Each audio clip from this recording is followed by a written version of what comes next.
할렐루야. 금요기도에 오신 여러분을 진심으로 환영하고요. 또 온라인으로 예배 드리신 여러분 진심으로 환영하고 또 축복합니다. 이 시간 강력한 하나님의 말씀의 은혜가 저와 여러분에게 있기를 주님의 이름으로 소원합니다. 사사기 2장의 말씀을 같이 읽었는데요. 장벽에는 다 이유가 있습니다. 장벽에는 다 이유가 있습니다라는 제목으로 말씀 같이 나누겠습니다. 2008년 출판된 책 중에서 랜디 포시 교수가 쓴 마지막 강의라고 하는 책이 있습니다. 이분은 미국 카네기 멜론 대학에서 컴퓨터 공학을 가르치던 교수였는데 최장암 말기 판정을 받고 시한부 판정을 받고 그 이후의 이야기를 쓴 책이 바로 이 마지막 강의입니다. 그가 가족과 함께 남은 시간을 어떻게 잘 보낼 수 있을까 고민한 끝에 이런 결정을 합니다. 나는 평생을 학생들을 가르쳤던 교수였기 때문에 마지막 이 시간을 잘 준비해서 학생들에게 마지막 강의를 하고 싶다. 그래서 가족과 동의 끝에 마지막으로 수업을 하기로 결정했습니다. 그래서 잘 준비해서 마지막으로 강의하죠. 그가 한 이 강의 때문에 그 자리에 있던 많은 사람들이 감동을 받았고 또 이 영상을 본 수많은 사람들이 감동을 받았는데요. 그가 이 마지막 강의에서 이렇게 이야기합니다. 한번 들어보세요. 다른 사람의 피드백을 귀 기울여 들으세요. 제가 한 것처럼 재밌는 방식으로 평가받아도 좋고 꼭 필요한 이야기를 해줄 수 있는 한 사람도 좋습니다. 정말 어려운 건 듣는 겁니다. 보통 한 귀로 듣고 한 귀로 흘려보내니까요. 사람들이 피드백을 주면 소중히 생각하고 잘 이용하세요. 감사하는 마음을 표현하세요. 제가 정교수가 되었을 때 저는 연구원들 모두를 데리고 디즈니 월드에 가서 일주일을 보냈습니다. 버지니아 대학의 한 교수가 묻더군요. 어떻게 이렇게까지 할 수 있나요? 저는 말했죠. 이 친구들이 엉덩이에 불이 나도록 노력해줘서 최고의 직장을 얻을 수 있었는데 어떻게 이 정도도 안 해줄 수 있나요? 정말 잘하는 걸 하나 만드세요. 당신의 가치를 높여줄 겁니다. 열심히 하세요. 제가 정교수직을 1년 빨리 얻었을 때 젊은 교수 친구들이 물어보곤 했죠. 와, 빠르네요. 비결이 뭐예요? 그러면 저는 이렇게 답변했습니다. 간단해. 매주 금요일 밤 10시에 내 사무실로 전화해보게.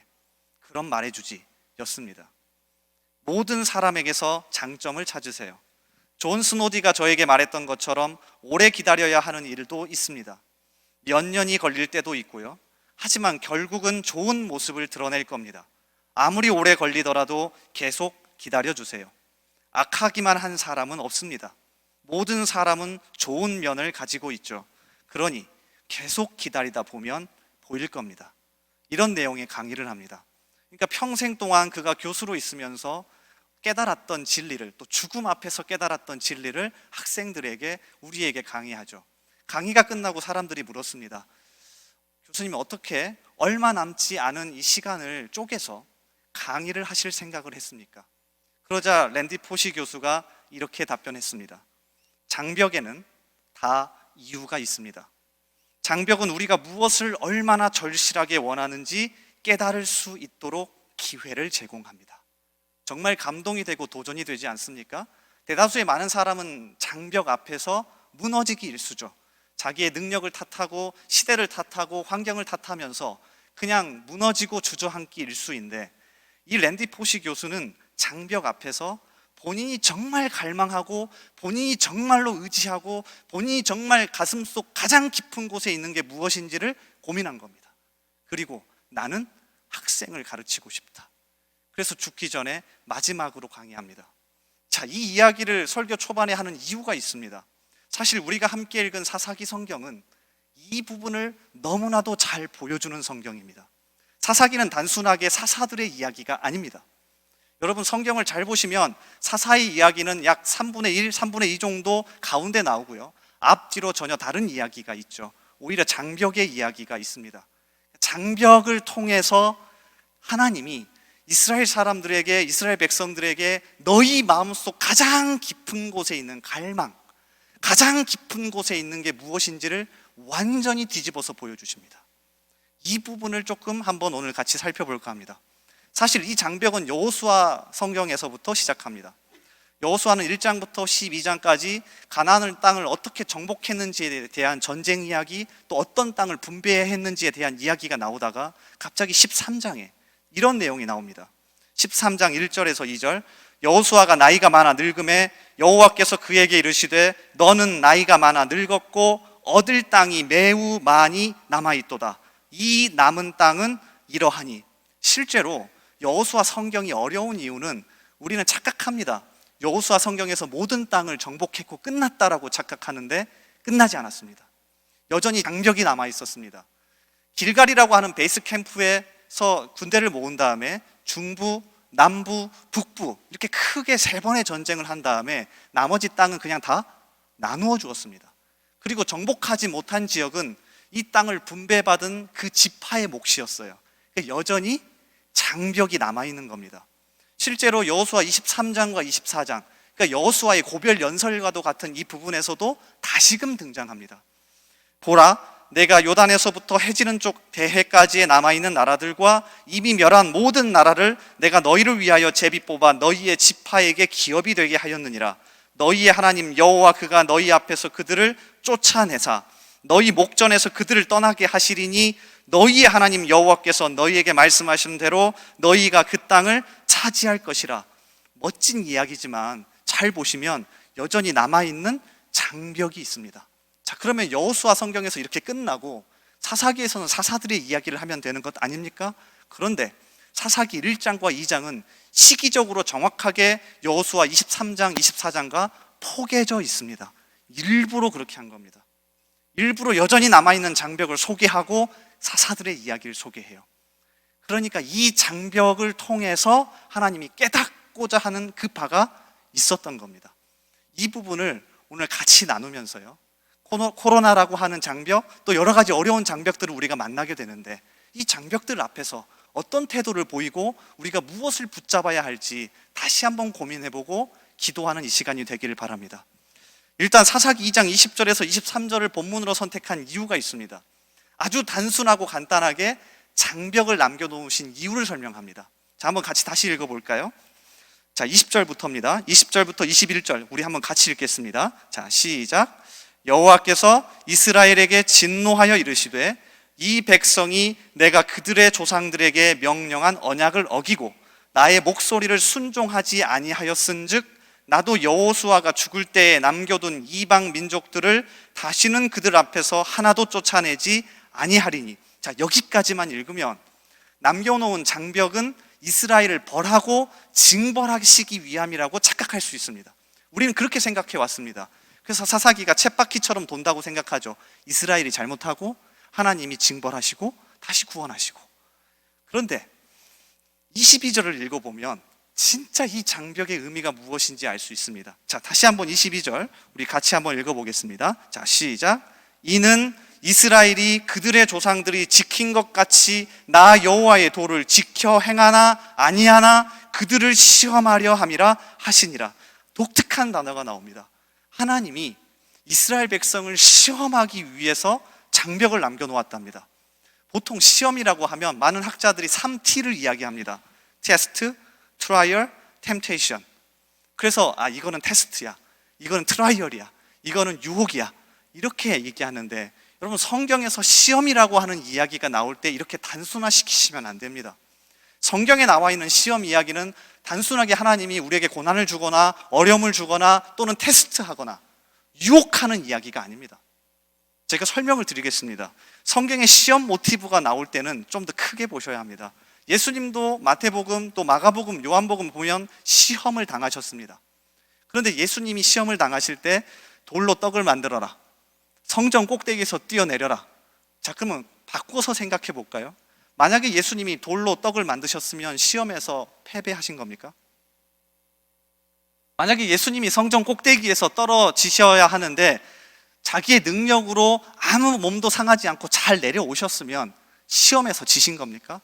그렇지 않습니다. 성경에서 나오는 시험이라고 하는 모티브는 하나님이 장난치시는 게 아닙니다. 너 얼마나 잘하나 보자. 시험은 항상 그 사람의 정체성과 그 사람이 현재 어떤 상태인지를 정확하게 드러내서 보여줍니다. 말을 바꿔보면 현재 우리의 실력과 상태를 그대로 보여줍니다. 예수님은 신약 성경에서 3가지 시험을 통해서 하나님의 아들 그리스도 예수가 어떻게 사역할지를 정확하게 보여주십니다. 마태복음 14장에 보면 베드로가 물 위로 뛰어듭니다. 그리고 몇 발자국 걷다가 결국 의심이 들어서 물에 빠지죠. 그러면 베드로는 시험에서 진 겁니까? 그렇지 않습니다. 베드로는 그 과정을 통해서 자신의 현재 상황과 자신의 현재 믿음과 내 앞에 서 계신 예수님이 누구인지를 정확하게 알았을 겁니다. 창세기 22장에 나오는 아브라함, 우린 대다수 많이 하나님이 아브라함의 믿음을 테스트했다라고 생각해요. 그래서 22장에서 드디어 믿음의 테스트를 완성했다. 그런데 한번 생각해 볼까요?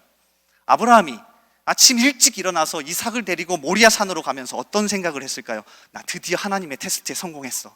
이런 생각을 했을까요? 아닐 겁니다.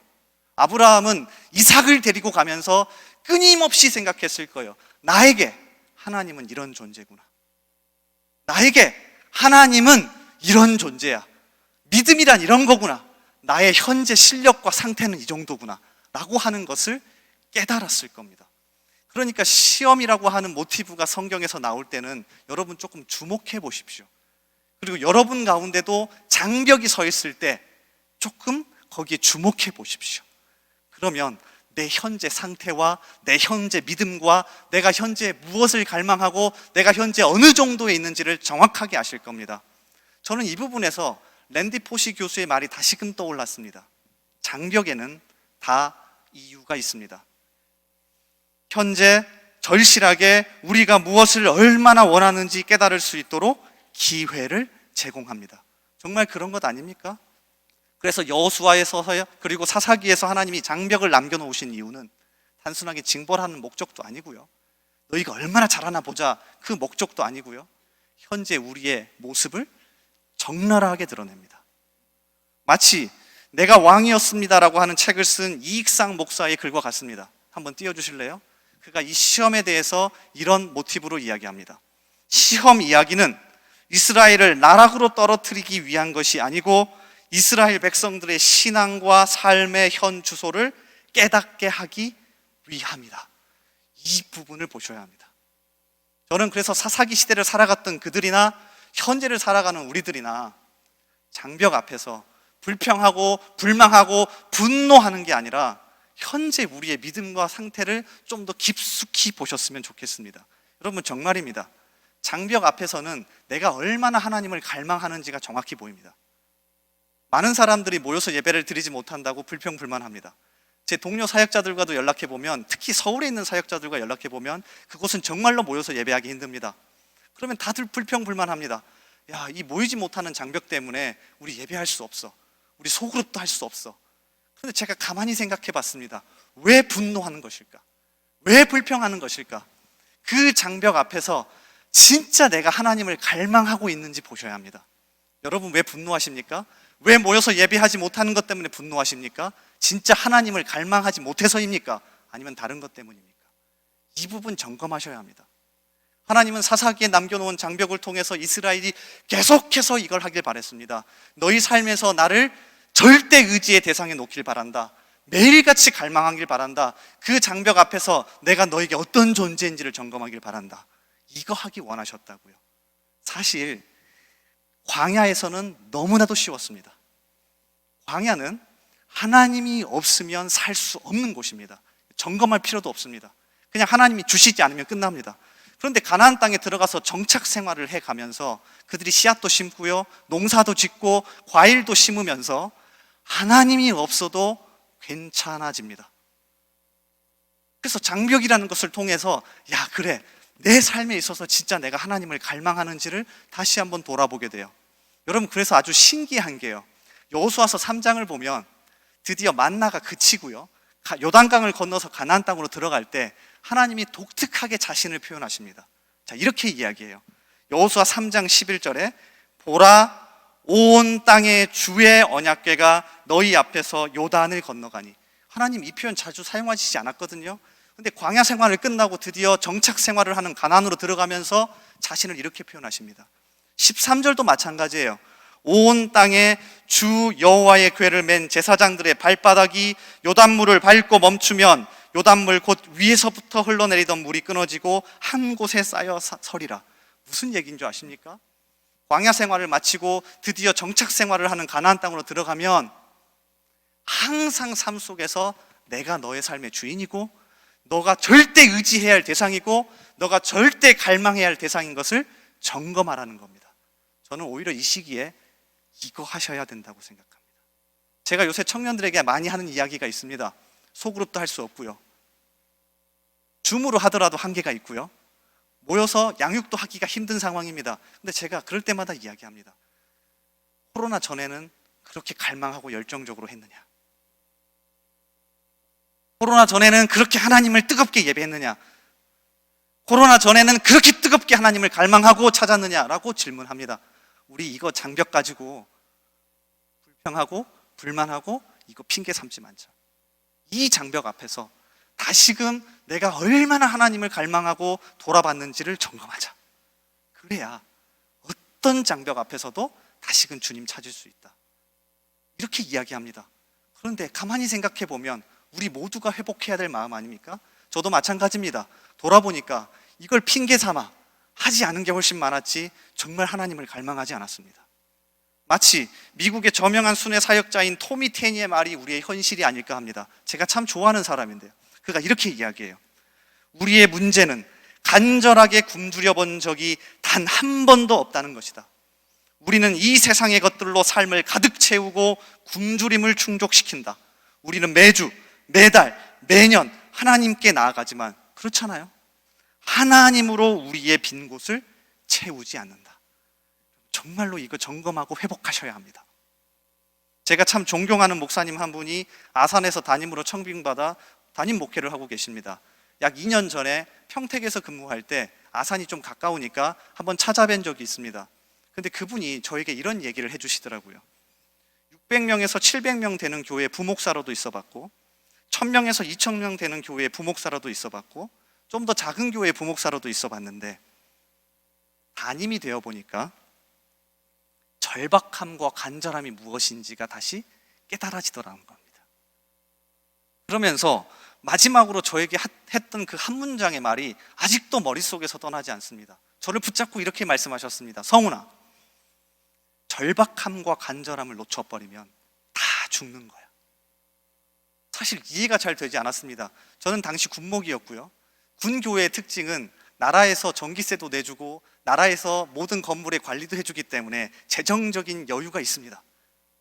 그리고 담임 목사의 사례도 군교에서 주는 게 아니라 나라에서 주기 때문에 교회가 재정적으로 여유가 있습니다. 그래서 간절함과 절박함이라는 걸 많이 느껴보기가 어려워요.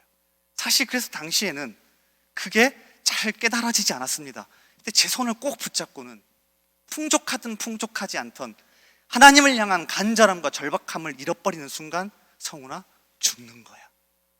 그런데 제가 다시금 요새 그게 얼마나 중요한지를 깨닫게 됩니다. 가끔 교회 내에서 눈물 흘리며 정말 간절하게 하나님을 향하여 기도하고 찾는 분들을 보게 됩니다. 가만히 보면 그렇게 간절한 기도 제목이 있는 분은 아닙니다. 현재 누가 죽어간다거나 아니면 내가 정말 어떤 기도 제목을 들어줘야 되는 사람도 아닌데 눈물 흘리며 기도하며 간절하게 하나님을 찾습니다. 저희 청년부 예배는 금요기도회와 비슷한데요, 설교로 말씀을 나누고 같이 찬양하고 기도회를 합니다. 그리고 불을 끈 다음에 개인적으로 기도하는데 참 독특하게도 곳곳에서 눈물 흘리며 기도하는 친구들이 있습니다. 처음에는 이 친구가 취업이 급하나? 결혼을 하고 싶나? 뭔가 문제가 있나? 근데 가만히 보니까 아무 문제 없습니다. 아주 잘 사는 친구예요. 그러면서 얼마나 귀한지가 깨달아지기 시작했습니다. 왠 줄 아십니까? 그 청년들은요, 환경과 상관없이 하나님을 향한 절박함과 간절함과 갈망이 있는 사람이기 때문에 그래요. 저는 이 시기에 정말로 이걸 회복해야 한다고 생각합니다. 저와 여러분이 잃어버린 것 아닙니까? 어느새인가 시청하는 사람이 되어버렸고요, 어느새인가 핑계거리를 삼아서 어쩔 수 없어, 어쩔 수 없는 거야, 이런 사람 되어버리지 않았습니까? 다시 한번 돌아봅시다. 나는 얼마나 내 마음속 깊이 하나님을 갈망하고 절망하고 또 내 하나님을 간절하게 찾는지 돌아보고 회복할 수 있기를 소원합니다. 여러분, 성경을 펴서 읽어보시면 이러한 이야기들로 가득합니다. 한 군데만 찾아볼까요? 열왕기상 22장에 보면 아합이라고 하는 아주 악한 왕이 죽고 그 다음으로 아하시야라고 하는 왕이 왕위에 오른 이야기가 나옵니다. 많은 사람들이 기대했을 겁니다. 악한 왕이 죽고 새로운 왕이 왕위에 올랐으니까 새 시대가 열릴 거라고 생각했을 거예요. 그런데 열왕기상 22장 52절 이하에 보면 아하시야 왕을 정확하게 이렇게 평가합니다. 그가 여호와 앞에서 악을 행하여 그의 아버지의 길과 그의 어머니의 길과 이스라엘에게 범죄하게 한 느밧의 아들 여로보암의 길로 행하며 바알을 섬겨 그에게 예배하여 이스라엘의 하나님 여호와를 노하시게 하기를 그의 아버지의 온갖 행위같이 하였더라. 제가 요새 성경 타자 통독을 하는데요, 열왕기상하를 쓰고 있었습니다. 열왕기상 22장을 쓰다가 아하왕이 죽고 난 다음에 아쉽게도 악한 아하시야 왕이 올랐네 이렇게 하고 넘어갔어요. 그리고 열왕기하 1장을 쓰는데 놀라운 사실 하나를 발견했습니다. 성경은 아하시야 왕의 이야기를 열왕기하 1장으로 이어져 가는데요, 아하시야 왕 때 이런 이야기가 나옵니다. 자, 2절이에요. 아하시야가 사마리아에 있는 그의 다락 난간에서 떨어져 병들매 사자를 보내며 그들에게 이르되 가서 에그론의 신 바알세붑에게 이 병이 낫겠다 물어보라 하니라. 아주 독특한 장면입니다. 성경 기자는 아하시야 왕 아합 왕이 행한 악한 행위, 바알을 섬겼다, 그들을 나쁜 길로 인했다, 이것보다 더 중요하게 생각하는 일화 하나를 소개하는 겁니다. 아하시야 왕이 다락 난간에서 떨어져서 질병이라는 엄청난 장벽 앞에 선 겁니다. 근데 그때 누구를 찾지 않습니까? 하나님을 찾지 않습니다. 그래서 이어지는 3절에서 하나님이 엘리야 선지자를 보내서 이렇게 이야기합니다. 여호와의 사자가 디셉 사람 엘리야에게 이르되 너는 일어나 올라가서 사마리아 왕의 사자를 만나 그에게 이르기를 이스라엘에 하나님이 없어서 너희가 에그론의 신 바알세붑에게 물으러 가느냐. 이 부분을 타이핑하는데 마치 저에게 하시는 말씀인 것 같았습니다. 온라인으로 예배도 하고 있고 현장에서 예배도 하고 있고 여러 가지 것들을 하고 있는데 진짜 하나님을 갈망하고 있는지, 정말 간절한지 저에게 하시는 말씀인 것 같았습니다. 여러분 어떠십니까? 이 밤에 다시금 점검할 수 있길 바랍니다. 제가 참 좋아하는 한 분의 글로 설교를 마칠까 합니다. 미국의 저명한 목회자이자 설교가인 존 파이퍼인데요, 그가 금식과 관련된 아주 재미있는 책을 썼습니다. 담임 목사님이 현재 릴레이 금식 기도회를 선언하시고 우리 같이 하고 있는데요, 이런 의미가 아닐까 싶습니다. 금식과 관련된 책을 제목을 이렇게 지었습니다. 하나님께 굶주린 삶. 참 멋있지 않습니까? 그리고 이렇게 이야기합니다. 우리는 장차 올 시대의 권능을 맛보았다. 우리가 금식하는 이유는 아직 경험해보지 못한 무엇인가에 굶주려서가 아니라 그리스도의 임재라는 새 포도주가 아주 진하고 흡족하기 때문이다. 우리는 누릴 수 있는 만큼은 다 누려야 한다. 우리의 금식이 간절한 이유는 그리스도의 임재라는 포도주를 맛본 적이 없어서가 아니라 이미 성령을 통해 아주 놀랍게 맛보았기 때문이다. 우리의 금식은 그래서 새롭다. 새로운 금식, 기독교의 금식은 하나님의 모든 충만하신 것에 대한 굶주림이다. 이 굶주림을 깨우는 것은 예수님 사랑의 향기이고 그리스도 복음 안에서 맛보는 하나님의 선하심이다. 자, 그러면서 베드로전서 2장의 말씀으로 글을 마칩니다. 갓난 아기들 같이 순전하고 신령한 젖을 사모하라. 이는 그로 말미암아 너희로 구원에 이르도록 자라게 하려 함이라. 너희가 주의 인자하심을 맛보았으면 그리하라. 이 밤에 다시금 하나님을 향한 갈망이 회복되기를, 말씀을 향한 갈망이 회복되기를 주님의 이름으로 소원합니다. 지금 다른 거 찾을 때가 아닙니다, 여러분. 하나님을 향한 갈망과 절박함과 말씀을 향한 갈망을 회복한다면 저는 충분히 이 장벽을 넘어서고 같이 나아갈 수 있을 거라고 생각합니다. 이렇게 살아가는 저와 여러분 되기를 주님의 이름으로 축복합니다. 우리 시간 같이 찬양하면서 더 깊은 기도의 자리로 함께 나아갔으면 좋겠는데요, 하나님이시여라고 하는 찬양을 같이 할 거예요. 하나님만이 나의 힘입니다. 하나님만이 나의 구원입니다. 주님만이 나의 생명입니다. 주님만이 나의 모든 것입니다 라고 하는 하나님을 향한 절박함과 간절함을 담은 찬양입니다. 여러분, 이 찬양의 가사를 깊이 생각하시면서 우리 찬양하고 또 기도하는 자리로 나아가겠습니다. 우리 같이 찬양합니다.